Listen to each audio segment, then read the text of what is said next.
welcome to your first official verb lesson of this entire course. Today I'm going to teach you how to tackle this specific exercise every time that it comes up in this book, because this is going to be reoccurring from the very beginning all the way to the end. And so this one is key. This exercise is very, very important to your progress with Spanish, okay? You're going to notice that this particular table practically looks almost exactly the same every time. There's only going to be some changes where you learn something different. But if you see there, it says 3 most common regular verbs. And then in the pink, you have 3 verbs that you've already learned. Hablar, comer, vivir. You've already learned them. Notice I don't have a translation right there in the pink because you've already learned those. Remember? Building blocks. You're getting a little bit of Spanish immersion, Spanish written immersion, little by little, in a way that makes sense, okay? So these 3 words, if I haven't said it before, I'm going to say it now. These 3 words are going to be your best friends from now until the day that you become an interpreter for the United Nations, or whatever it is that your goal is with Spanish. But basically, whatever your goal is from now until then, these are going to basically be like your best friends. We're going to find some other friends, but these are going to be like your best friends, okay? These are going to be vital to your progress with Spanish. So please pay attention to this explanation with this lesson, this exercise, because it's key, okay? Now, here is what you're going to do every time that this pops up. First, you're going to notice that there's always going to be some pink words above the table. Above the table, there's an example, there's a paragraph, and then above that, there's pink words like this. The pink words won't always be the same because sometimes it's going to change concepts to teach you maybe future, past tense, stuff like that. But in all reality, the pink words, they don't matter. And that's why you see the arrow pointing there with the black words that say this term doesn't matter, because it's just fluff. You don't really need to know these terms unless, unless there's a reason to know them or you're just very curious. But they are there just in case you would like to know. I encourage you to just don't stress yourself about it. If you want to memorize them, that's fine. Or maybe you want to go back and memorize them later on once you feel a lot more comfortable with Spanish. That's also, that's okay as well. So anyways, they're there, but you can completely ignore them. And I encourage you to just go ahead and ignore them, okay? Below the pink words, you're always going to see a little paragraph. The little paragraph is going to give you an idea of what you're learning. Sometimes you need to rely more on the video explanation whenever there's a new concept, just because sometimes the concepts can be quite foreign to say the least, and a video can be a lot easier to digest. So anyway, so you're going to read the paragraph. Let's go ahead and read this one together. It says, what is important is to learn how to say facts and things that you believe to be currently true in the present tense. Now we'll practice this concept as you learn the patterns that correspond to the pronoun yo. So notice present tense is highlighted there. We know what present tense means, right? It's not future, it's not past tense, it's present, it's the now. And then at the end it says we're going to learn patterns that go with the word yo. Now yo, you already know that, right? You've memorized it with a good memory aid. Yo means I. So as we talked about in day 1, when I gave you just a brief orientation of how Spanish verbs work, remember that we talked about it's very important to pay attention to the endings of Spanish verbs, that they change depending on who's talking, when they're talking, and some other things like that. Well, that's what we're going to be learning every time that a lesson like this pops up. And in this case, the who that is talking is going to be yo. Now, in other lessons, it might not be yo. It might not be saying I do an action. It might be he, we, or whatever, okay? But let's keep looking at this one as an example, all right? I guess we're gonna kind of kill 2 birds with 1 stone here, basically, because you're gonna be getting an orientation on how to do the rest of these lessons, but at the same time, we'll be looking at the specifics of this one as well. So after the paragraph, you're gonna see where it says example. In this one, it says I speak English. And then the translation is yo hablo inglés. Now, I want you to actually pay more attention to the English, to be honest, every time you see an example, because the English essentially is to help you to understand what you're going to be learning in the chart. So in this case, notice the words I speak are in bold letters. That's because you're going to be learning how to say I do an action. Now notice speak is present tense, like what was highlighted above, right? It's not saying I will speak, I did speak, I would speak. It's none of that. It's I speak. I speak English. It's presently just the truth. I speak English. So what you're going to be learning here are patterns that are going to help, that you're going to follow, memorize these patterns, and then follow them later on to say that you do other actions, okay? Now, let's get into the chart. Remember I said that hablar, comer, and vivir are going to be basically like your best friends. Well, that's because they're going to set the pattern for you. Notice the endings that are highlighted. They end in either AR, ER, or IR. All Spanish verbs are like that. And most, I'd say many Spanish verbs are going to follow these patterns. So basically, the pattern that you're going to learn today is going to apply to any other action word, any other verb in Spanish. If it ends in an AR, it's going to follow what the word hablar does here. It's going to be, hablar is going to set the pattern. Below that is the word comer. Comer ends in ER. So this is going to set the pattern for any other ER verbs in Spanish, or many verbs. There are some irregularities, and we're going to talk about those later. The irregularities, they'll often at least be similar, even though there might be some exceptions. They'll usually be similar. But let's just say that many Spanish verbs will follow these patterns. So comer is going to set the pattern for how to do this with other ER verbs. When I say this, I mean today, for example, would be present tense. How to say I, do an action, right? But in other days, it might be I will, I would, or whatever, or she will, different things. All those, that's kind of the general idea. We're learning how people do actions in Spanish, okay? That's key for learning Spanish. And then at the bottom there, we have vivir, the IR verb. Vivir is going to set the pattern for practically all the other IR verbs, all right? They're either going to follow it exactly or follow it very closely, okay? So patterns are key here. It's really interesting. One thing that I want to encourage you with is you're going to see how fast your vocabulary multiplies when you learn how to do this. And this is why we're tackling this day by day. We're just chipping away at it, one verb concept at a time, okay? Not too much. Here's a little bite-sized portion. Pause, go get immersion, and then come back the next day and learn one other concept, okay? That's basically what we're doing. So patterns are key, because when you know the patterns, you can multiply those patterns by words that you know, and then before you know it, you know thousands of Spanish words. That's why this is key. So let's look at this one just as an example. The first table here, it's already filled out for you. I've done it for you just to show you what you're going to be doing. Pattern to memorize. Notice, let's go to the first one. Yo hablo. It means I speak. We have some English there.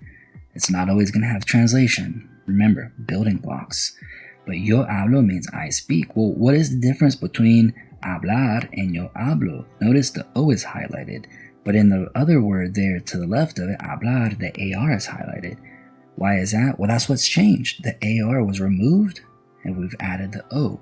So we're just bringing attention to that. So that's what you're going to do every time that you see any verb in Spanish that ends in AR.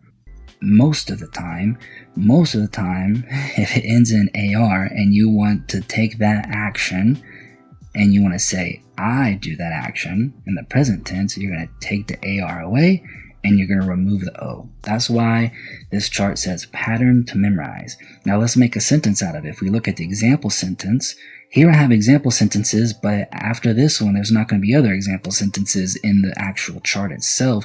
You're going to have to use the space for practice. Now let's look at this one. This one says hablo inglés. You remember on day one where I mentioned to you that because the ending of the verb is a pattern that gives you information, tells you who does something, when they do it, etc., you don't even have to have the pronoun. So notice how This sentence would be said like this often in Spanish, hablo inglés. But we took off the word yo. We didn't even have to put the word yo there because the word yo is implied with the O at the end of the word hablar. Well, we took off the AR, we added the O. So in English, there's 3 words, I speak English. But in Spanish, most of the time, they would just out of maybe convenience, just use less words and say hablo inglés because the O at the end of it, when you replace the AR with an O, it can't be anybody else that does it. It's only I. I do it. I talk, I do this, I do that. Okay, let's go to the next one. Comer, the ER is highlighted, but in the next one, yo como, what happened? We dropped the ER, we added an O, same thing, I eat. So essentially, we did the exact same thing as we just did earlier. The AR, ER, IR verbs are not always going to follow each other. Sometimes they have little differences, but we'll get to that in a different day. Today, they're all actually doing the same thing. So yo como is I eat. Now notice in the example sentence, como un poco. Notice we don't have the word yo. Again, we don't need it. It's understood. I eat a little, como un poco. There's your pattern. Whenever you find other ER verbs, many times they're going to follow this pattern. Whenever you look at the action word and you say, okay, I know that action word. I want to say that I do it. It ends in an ER. All right. I drop the ER, I add an O. Same thing with VB. You can see where we're going. So I'm going to let you take a look at that one. You can figure that one out. You can see how it's going. So today, you just have to memorize one easy thing. You drop the last 2 letters and you add an O. Now, I encourage you to try to use memory aids for everything. I've given you the formula to use or to make memory aids for new vocabulary words. But think about this. You can make memory aids for patterns, these patterns that are vital for you to speak Spanish really well. So how could you make a memory aid for this one? I'm going to give you an idea. You could imagine this. You could imagine that you say this phrase, every action that I do, everything that I do, I have the letter O on my chest and everybody can see it. And so you imagine a neon sign on your chest, bright. Everyone within 100 feet of you will see that on your chest you have this neon letter O. And you imagine yourself doing all kinds of actions with this giant neon letter O on your chest. You're playing basketball with this neon O on your chest. You're on a roller coaster. You go jogging. You go skiing. Everything you do. And you say, everything that I do, I have the letter O on my chest. Does that make sense? Does that make sense how useful that could be as a memory aid to memorize this pattern? Because this pattern you're going to be using forever. As long as you speak Spanish, you're going to say, I do things. So this is the pattern. So maybe my memory aid doesn't resonate with you. That's okay. Make one that resonates with you, and that's what's important. Okay, so now notice the chart below is basically the same chart, except there's no example sentences on the right of it. It says practice. This is really what they're all going to look like from now until the end of this course. Notice it says your turn. So basically what is expected of you is you're going to follow the pattern. You're going to copy what you're seeing, and if you can add another word, that would be fantastic. So let's look at an example. So we still have hablar and then yo hablo. Same thing. That's just same exact thing as the chart above, but to the right, practice is blank. So what we want you to do is write hablo or yo hablo. Either one is fine. Just remember, you got to learn the pattern because to understand well, because native speakers will drop the word yo, or they'll drop the pronoun, or whoever's doing the action. Okay, they're gonna oftentimes drop that and not even say it. So you need this pattern, but you can write yo hablo and then write a word after that. Try to make a sentence. Try to make your own sentences. The idea is just to practice these, get used to using them and thinking about what kind of sentences you could formulate. Don't worry about making a complicated sentence. Just try to add one word at the end of it.